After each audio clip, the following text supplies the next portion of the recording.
I'm Maria Menounos, and you're tuned in to AfterBuzz TV, the ESPN of TV talk. Now, let the buzz begin. Hey guys, welcome back. Welcome back to Where Do We Go From Here panel.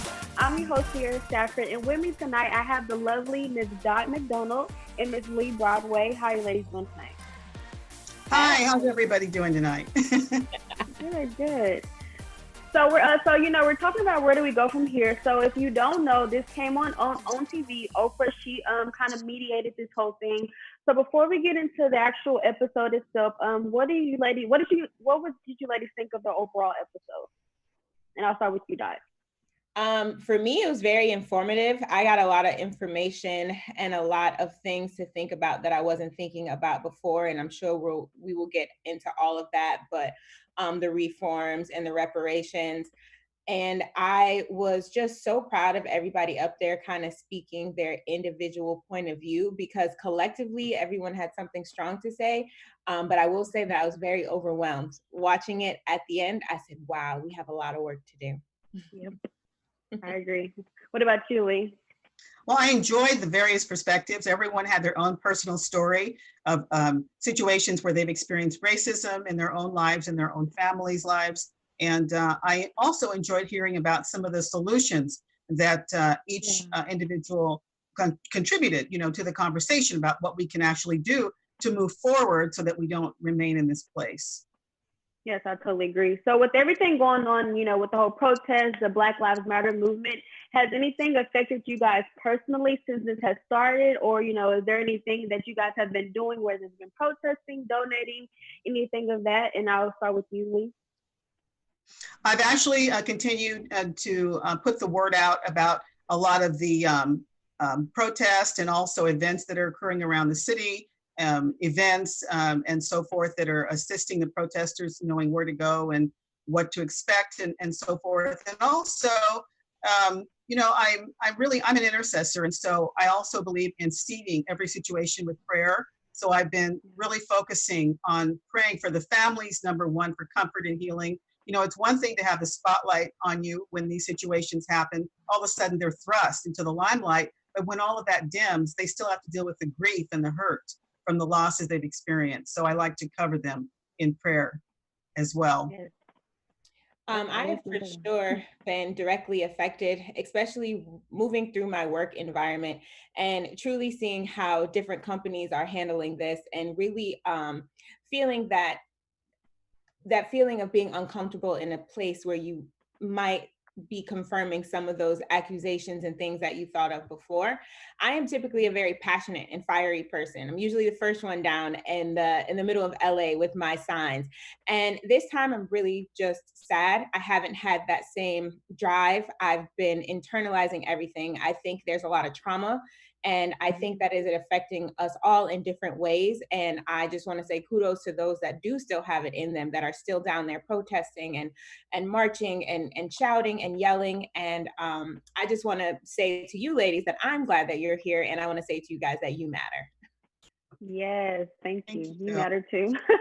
Yeah, I know for me, personally, it's kind of been a lot. I know I mentioned earlier that more so for me is a matter of me having a little sibling, a little brother. And, once he asked me the question, it was kind of like, you hear a lot of people talk about it, but once you're put in it, you're like, oh crap, what do I say? What do I do? And so it's kind of unfortunate that, we have to have these conversations, especially with people that are so young. It's kind of like, what do you tell someone, or how do you tell someone to be safe for just being them, So I'm glad that they kind of talked about a lot of this.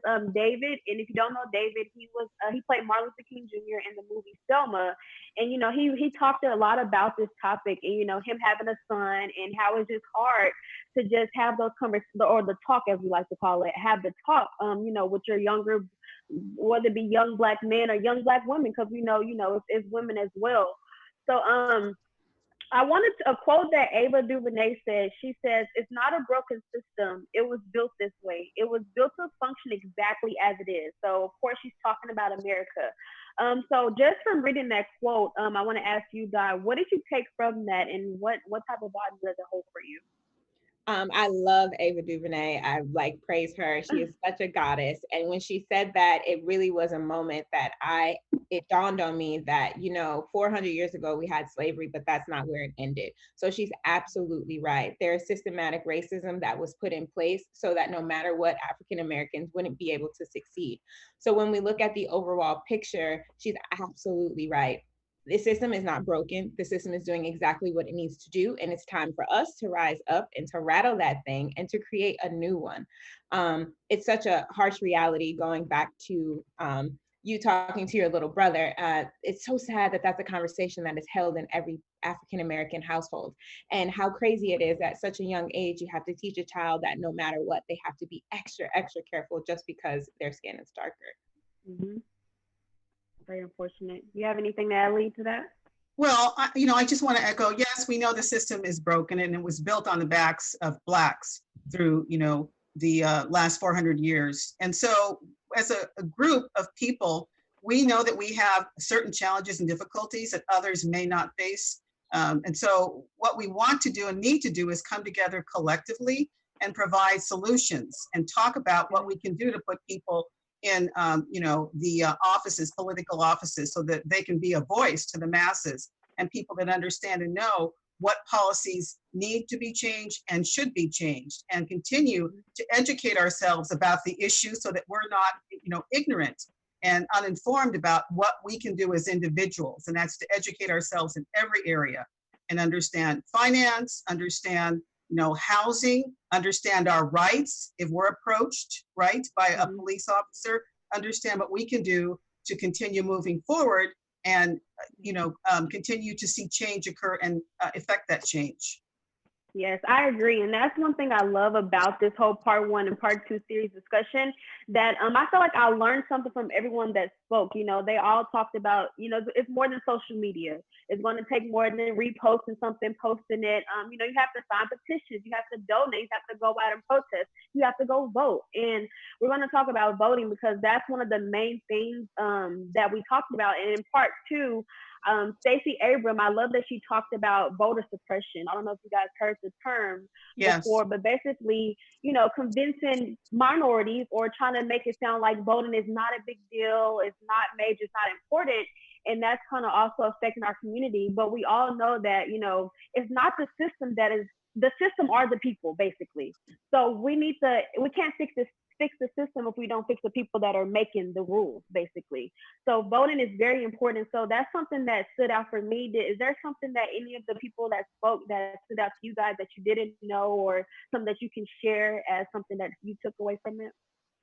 Yes, in fact, they mentioned, I believe it was Stacey mentioned, that LeBron James has created a group called the Voting Rights Group, which was designed to help Black folks get registered to vote and also to encourage them to go out and vote.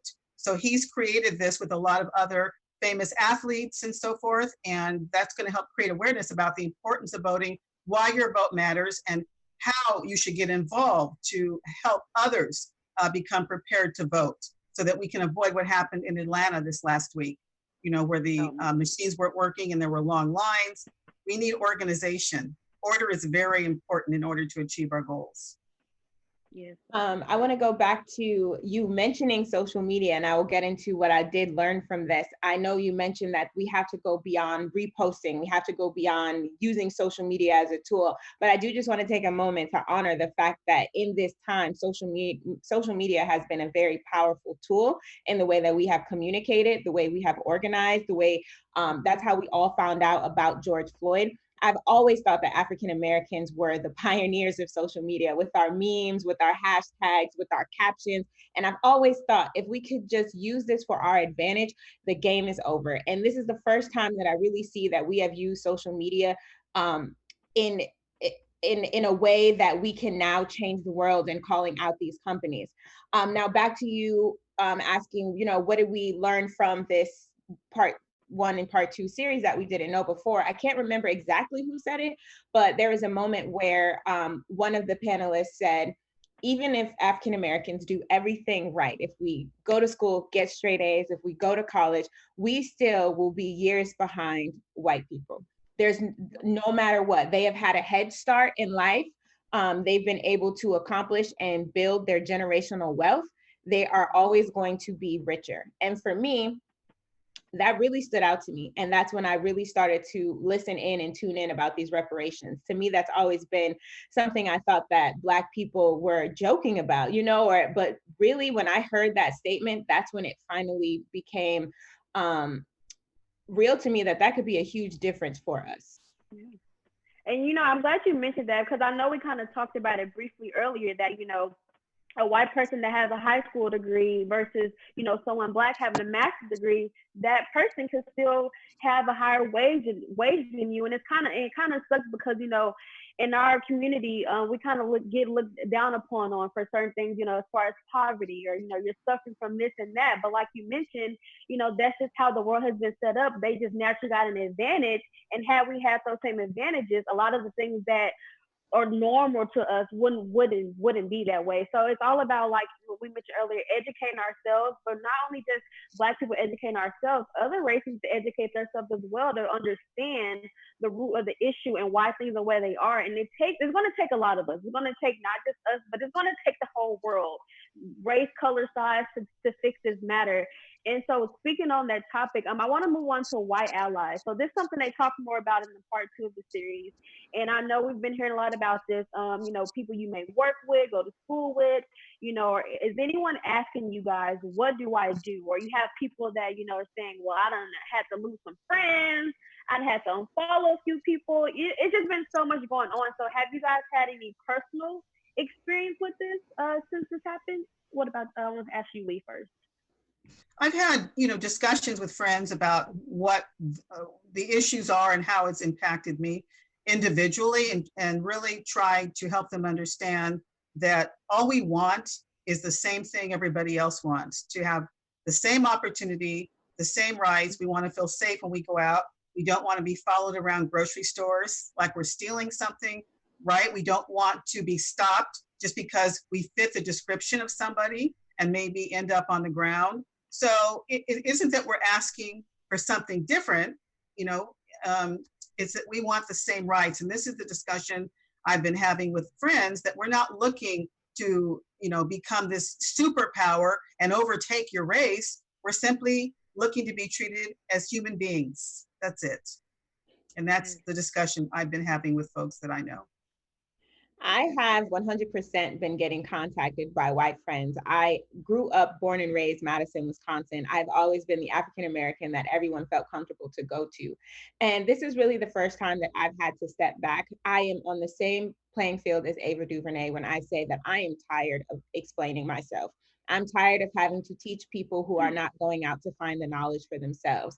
And that's exactly what white privilege is. That's when there's something that is affecting other people, but you aren't doing anything about it because it's not affecting you directly. And every time we have these injustices, we're supposed to stop and we're supposed to coddle, we're supposed to hold their hands and walk them through everything. And I have had to just ignore people and not feel any type of way about that. And I hope that white people out there understand that too. I hope that that doesn't shut them down. I hope that they're not offended. I hope they understand that it gets to a point of exhaustion where we are continuously explaining the exact same thing over and over, and you aren't doing anything about it other than reaching out and looking for the answers from me, when you can do that on your own. Yeah. So, if you really want to, you would, if you really care that much. And I want to say, me personally, I haven't, thankfully, hopefully, nothing that I don't know of, but I haven't had to experience that just yet. But something that I do take personal is when the whole all lives matter thing. And I know we all know what we're about to say, but it's kind of very insensitive. And I feel like that's a lot. I feel like we keep having to explain what that term means.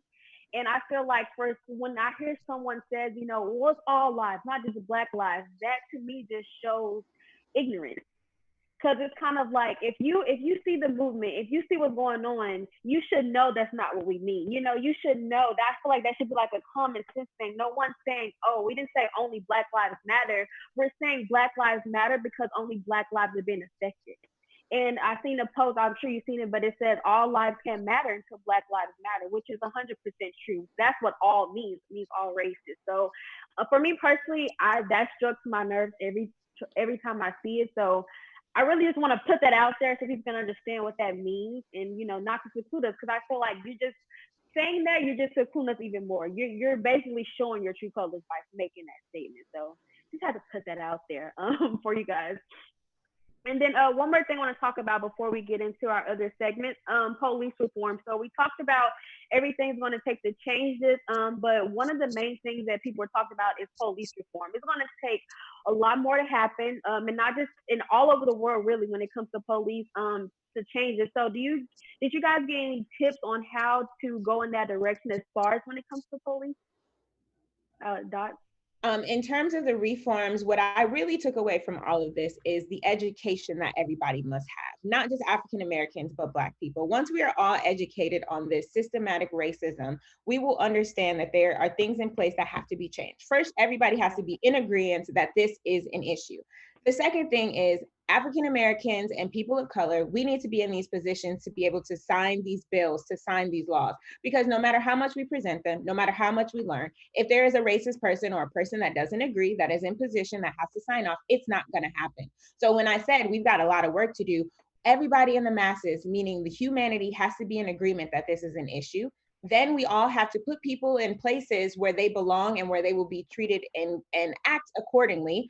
And then we can see a real change, because what I see continuously happening is us coming into these roadblocks. I think if we come up with some ideas for some police reforms, we can present them, we can get a bill passed, and then there's going to be another roadblock because maybe there's a racist white judge, or maybe, we're not all on the same page. So as I'm watching this, I'm really seeing the footwork that we as a people have to do, we have to commit to, and we cannot let up. We cannot let this be a moment, and we cannot let this be a trend. This has to be something that we continuously do, and we cannot get our knee off of the neck of our nation. Yeah, I agree. Will you have anything?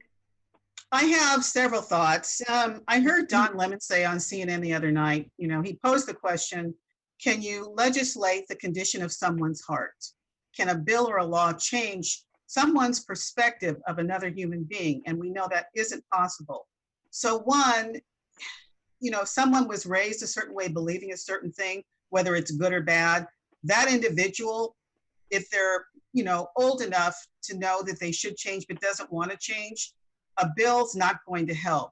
I think in that case, the police department will probably have to determine how they screen people and who they allow on the force. Because of that individual's perspective of a Black person, and that Black person, let's just say, is licensed to carry, and a police officer happens to see him with an open carry in a state that allows that, well, he now becomes a Black man with a gun, whether he's licensed to carry or not. The perception of him being dangerous won't change if that person grew up believing that a Black man with a gun is dangerous, whether you pass a bill or not.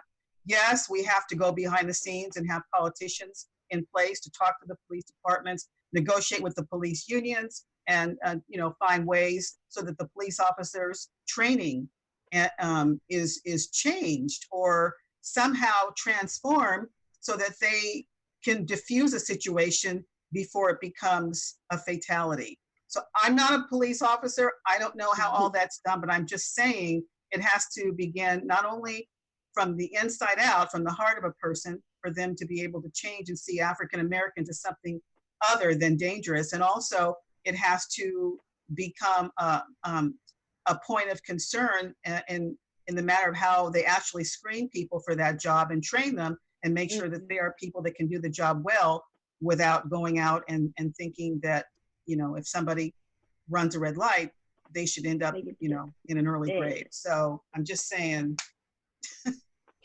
That's like, what is the training process? That's what I always go back to. And what is the requirements to become a police officer? It's almost like it's a sign-up sheet. That's what it's supposed to look like. Oh yeah, the requirements are very minimum. Anyone, I think, with a college degree, a high school degree, it's nothing crucial at all. So I think we do the training.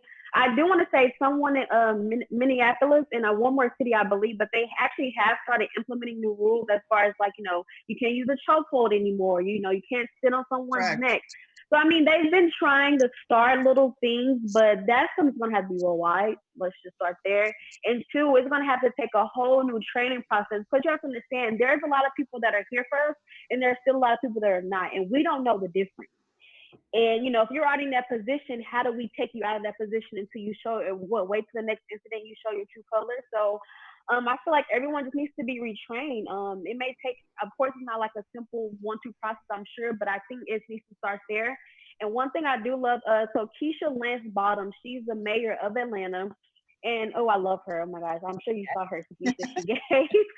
She had me moved. But she mentioned that, you know, when she was trying to figure out what to do in the situation, you know, being a mayor, being a Black mayor at that, you know, she has a lot of people coming to her with questions. She's like, what do I do? And she said what she did, she went back and thought back to the civil rights movement. And from that time to now, she's like, where do we go wrong after that? Where do we stop? Where do we pull the plug? Because we need to re-engage and pick up all those pieces where we stopped at. And when in the midst of it, I was like, okay, I kind of get it, but did you guys see what she understood what she meant by that statement as far as like, where do we go back to retrack our steps and go pick up those pieces? Dot? Yeah, I definitely think, I think she said that they were fighting because they had the faith. And what I always see when I look back at civil rights photos and everything, I think that each generation is getting closer and closer. I personally don't think that we ever stopped. I just think that our transformation took a different form. I think every generation gets closer and closer to what we think will be freedom. I think that before us were the sit-ins, were the boycotts. I think now, you know, when I was growing up, it was the rioting and it was the fighting. And I think what this generation is now doing is we're stepping in, we're doing the voting, we're asking for the reforms, and we are most likely not going to see everything that we want to see. And it is going to be a very slow process. But every generation is pushing further and further to the point where there's going to be no more racism left because everybody is going to be on this train. And you see that now with the protests. You know how many white people are out there? People that are like, there's more white people than Black people. We're finally getting to a place where the unity is there. And that's when we are going to be our most powerful. Yeah, I definitely agree. Leigh, what do you have? Well, I came up in the 60s and 70s. I was born in 1958. So I came through all of those civil rights movements. My parents were very active in community service. And so in regards to, again, what's changed, one, we have social media. So now we can actually film something with our cameras. We have the ability to film what's happening and put it out there so that the whole world can see it. When people are made aware of what's happening, then they have a consciousness about things that aren't right. And I think that's part of why the whole world is engaged, because now we can all see it on social media. Back in the 60s and 70s, we didn't have cell phones to film what was happening. These same types of situations have been happening for 400 years. Lynchings, we just had 2 out in San Bernardino County. People being killed by the police, things that were happening where, if you remember, one of the situations where the gentleman was, he was killed running from the police officer. I can't think of his name now. But he was running away and he was shot in the back. And I guess what happened is that the police officer said that he, had a gun and he was, but anyway, because it was filmed, then the truth came out. If these situations weren't filmed, nobody would have knowledge. Sin is not going away. Racism is sin, okay? It's not going away. It's been here since the beginning of time. But I think as the generations who came up believing things should be a certain way begin to, die off, and we have the new folks coming in, the younger generation, we're tired of all the killing. We're tired of all the inequality. I think that new leadership will arise and bring that change. And that's what's happening now. It's exciting to see. It's very, very exciting to see, especially you see so many young people out there too protesting. And I think for me personally, when I sit back and just look over everything and how we're going to overcome, like we all said, it's going to take time. It's not going to happen overnight, but it starts with educating ourselves. And everyone had been educated. So it comes to taking those textbooks that we came up on, whether it was 60s, 70s, 2000s, 90s, whatever it was, we need to rewrite those textbooks for the future generation, or re-teach some of these classes, open up some of these history courses that has been suppressed for so long. I know some campuses, they don't even have certain history, like African-American culture. We read about certain things they want us to read about. So it's kind of sad that we have to go outside Google what we need to know about. So I think stepping forward, it's going to take educating ourselves, of course, like I mentioned earlier, it's going to take voting, and not just voting, over like US, you have to vote locally. It's about House, Senate, the judge. It's so much that goes into it. So we have a lot of work to do, and I do have the confidence that we will get it done. So if there's anything that you guys want to add that you took from this episode, we can go ahead and talk about that. I think that we also should add on there is the imagery, the things that we see. The issue is that when they see Black people, they automatically, think of a target. They think it's something bad. And same thing with us. When we see the police, we think we're going to be killed. And that imagery, on the flip side, with the issue with social media, is that we see that thing over and over and over. So one, it becomes traumatic. Two, if you're white, you see a Black person, you're like, yeah, they're most likely going to get killed or shot. From the movies that we see, the television that we watch, all that has to be mixed up all the time. Like we've got to get more Black people in leadership roles and roles of authority. We can't keep having Black people play victims, play robbers, play all these.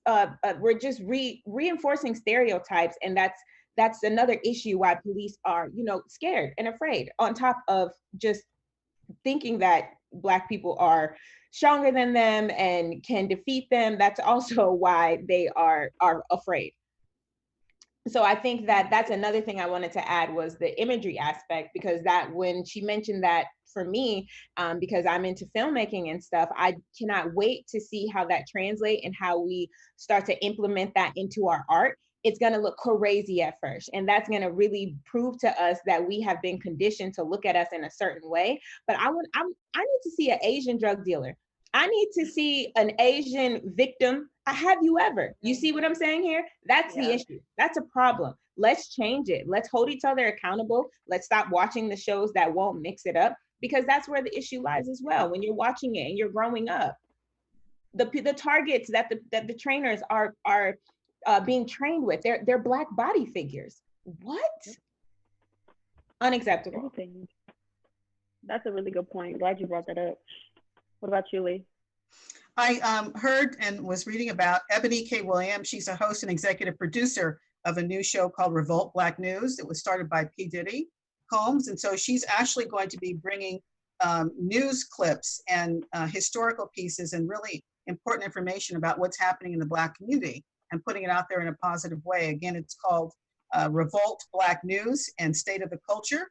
And Sean P. Diddy Combs, he actually founded this TV network. So that's exciting. So as artists, we need more Ava DuVernays. We need more actors who want to create and write their own, content. I know Tyler Perry said, you all are waiting for a place to table. I'm, building my own table.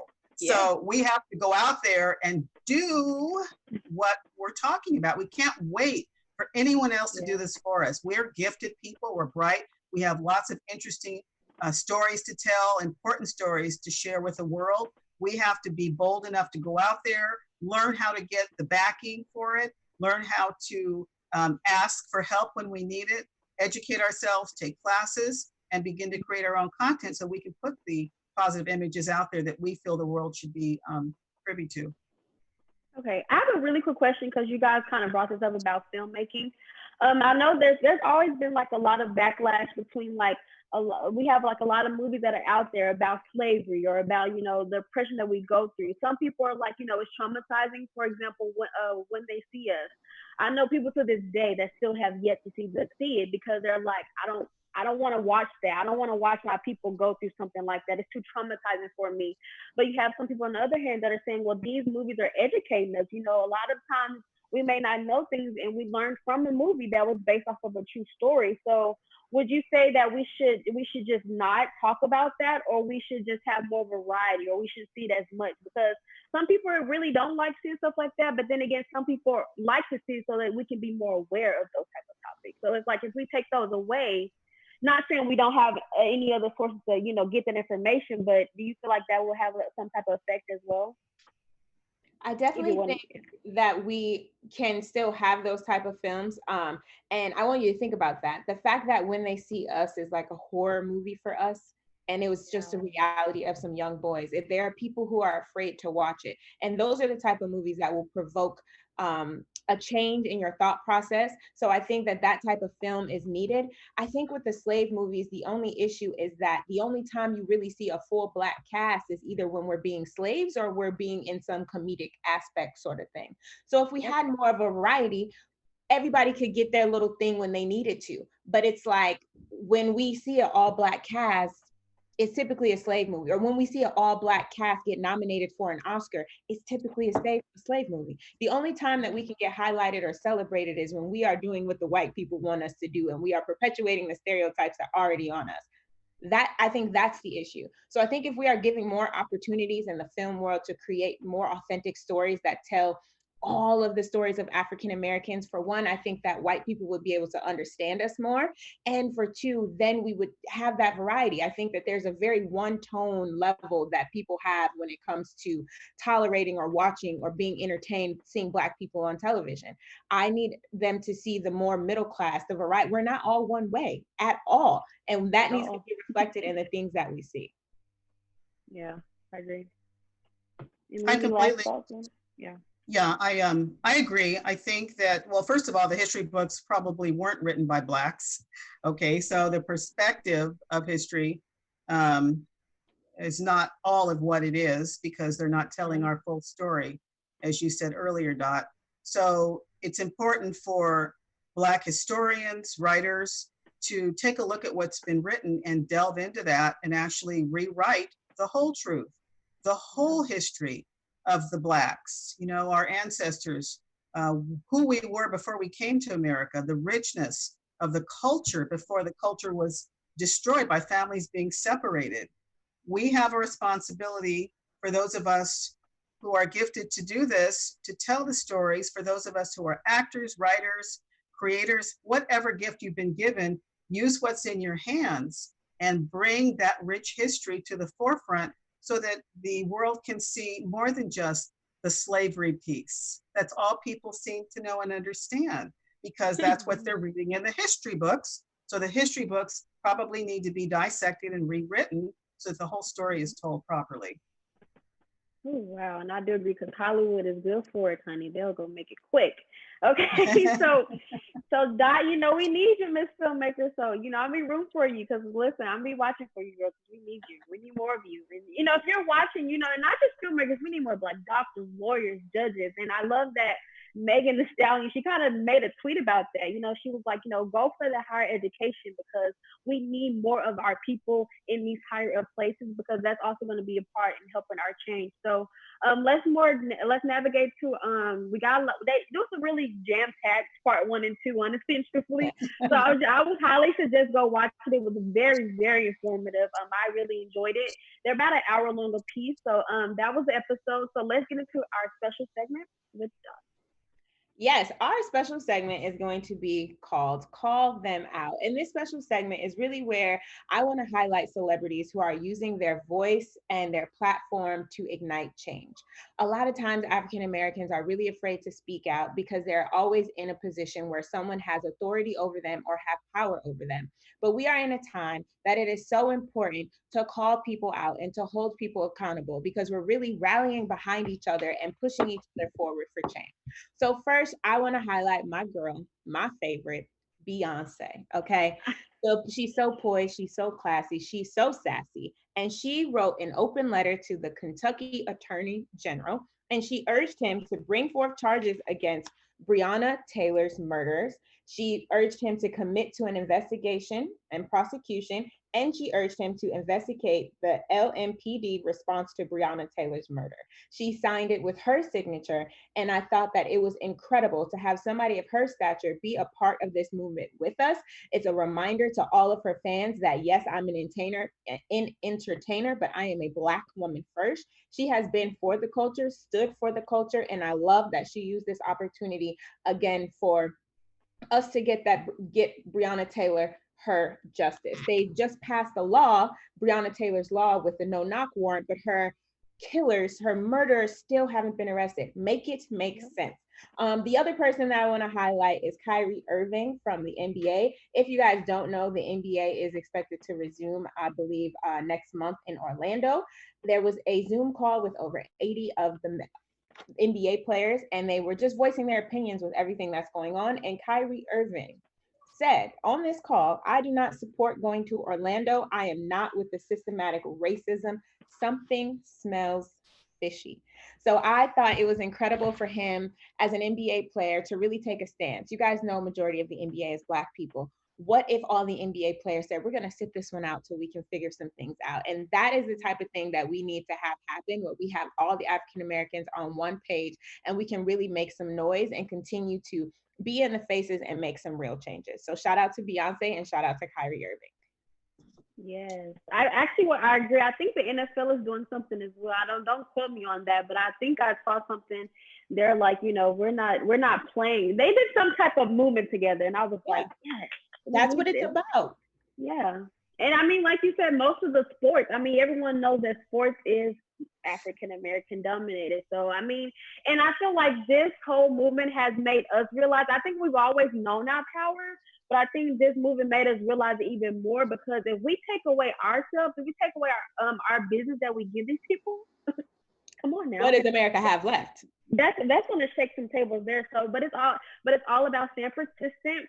I know you've been seeing on Instagram, if your TL is going back to normal, shake it up. Yeah. We're gonna have to keep shaking this world up because we have a lot of work to do. Okay, so was that all for a special segment? Yes. Okay, and do we have some news and gossip? Well, what I have is I wanted to just talk about the influence the segments had on the overall community and the world. According to Forbes, Where Do We Go From Here was a ratings winner with over 17 million viewers over a 2-night session. 2 nights, 17 million viewers. It was, they said, the #1 ratings winner for Tuesday and Wednesday evening. So clearly, race in America and the death of George Floyd has generated a lot of interest and concern, and the world is talking about what do we do? How do we affect change? And where do we go from here? What is it we need to do to make sure that another George Floyd doesn't happen, or Ahmaud Arbery or Breonna Taylor? What do we need to do collectively as a race of people to come together and make sure these situations are not the norm, but will become an anomaly in the future?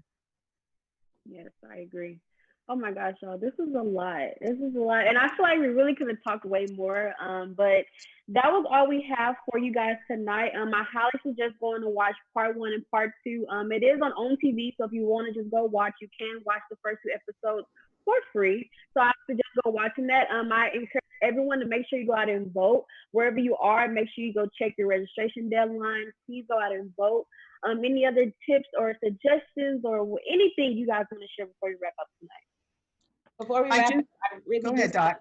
I'm sorry. Before we wrap up, I really just also want to, for you ladies, for our AfterBuzz TV family, and for those people watching, I really want everyone to just take care of their mental health. That's really what I want to do. Take a moment to deplug from social media, pray, meditate, run, jog, whatever you need to do. This is a very traumatic time period that these effects will be affecting us for months after. Please take care of your minds and your heart. Yes and amen. And I want to echo that and just let the families know that have experienced the death recently, the Arbery's and also Breonna Taylor's family and George Floyd's family. We send our prayers and support. Know that you are not alone in this battle. We are with you and we are covering you with prayer. We love you. Peace. Yes, I 100% agree. So that is all we have for this episode. Thank you guys for tuning in. I'm your host, Sierra Stafford. You can go find me on my Twitter at Sierra B. Stafford or my Instagram at Sierra Stafford TV. And Dot, where can they find you? You can find me on all social media platforms at Dot McDonald. Hey, Leigh. You can find me on all social media platforms, Twitter, 50+ and fabulous at Leigh Broadway. I'm on Facebook under my name, Leigh, L-E-I-G-H Broadway, LinkedIn, and also Instagram. Yes, I love that name. Yes, thank you guys for tuning in. Thank you guys for tuning in. Make sure you stay safe and stay up. Our founder, Kevin Undergaro, and me, Maria Menounos, would like to thank you for tuning in to AfterBuzz TV. Remember, we're not just the first, we're the biggest in the world, and we're the only destination for all your favorite TV shows. Whatever you crave, we've got it. So go to AfterBuzzTV.com and check out our lineup. Buzz you later. The views expressed herein are those of the hosts only and do not necessarily reflect the views of AfterBuzz TV or its owners or principals.